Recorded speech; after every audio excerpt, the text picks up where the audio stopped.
Talking about feelings can feel like trying to open a pickle jar that just won't budge. You twist, you grunt, you try again, and still nothing. That is kind of what it's like for a lot of guys when it comes to emotions. It's not that they don't have them. It's that they've been told for years to keep the lid tight. But here's the thing. Real connection starts when that lid finally loosens. It's not about big emotional speeches or heart-to-hearts every night. Sometimes it's as simple as asking easy questions like, "What made you smile today?"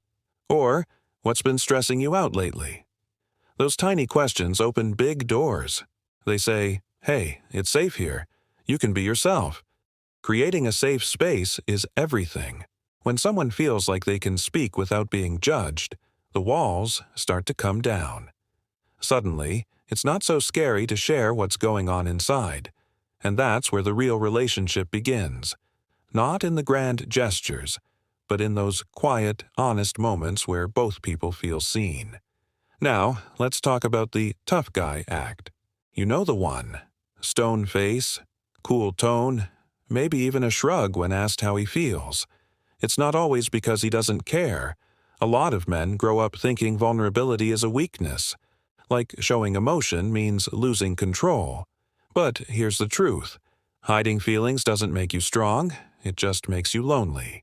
Imagine if he could just take off that heavy armor for a minute and breathe. That's what communication does. It lightens the load. A simple, genuine, "What's been on your mind" can work better than any therapy session. Patience helps too. Nobody learns to speak a new emotional language overnight. Give it time. Let him warm up to the idea that it's okay to be open. Fear of vulnerability is real. For some guys, sharing emotions feels like walking barefoot across a floor of Lego blocks. Painful, awkward, and something they'd rather avoid.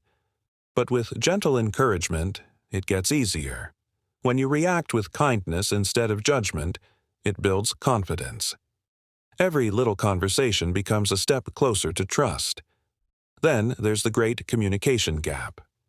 Women often speak in paragraphs, and men reply with one-word answers. It's not rudeness, it's wiring. The trick isn't to force deep talks out of nowhere, it's to start small. Find topics that make him comfortable and let things grow naturally. Ask about his opinions, his goals, his favorite memories. You'll see the walls start to crack a little. And sometimes, it's not that he doesn't care, it's that he doesn't have the words yet. Emotional literacy is a real thing. Not everyone learns how to describe complex feelings like disappointment or fear. You can help by gently labeling emotions. "That sounds frustrating," or "You seem proud of that." It gives him a way to recognize what he's feeling instead of burying it. Culture plays a big role too. Some guys were raised to believe that showing emotions is weak. Others grew up in families where talking about feelings was normal. Understanding those roots helps. Be patient with where he's coming from. It's not resistance, it's conditioning. With time, consistency, and humor, those old beliefs start to fade.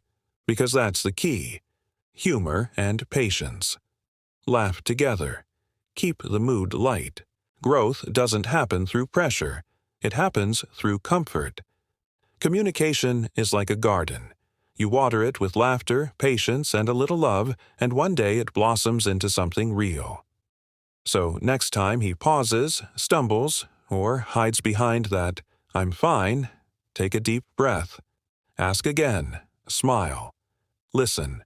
You're not just unlocking his words, you're unlocking connection itself.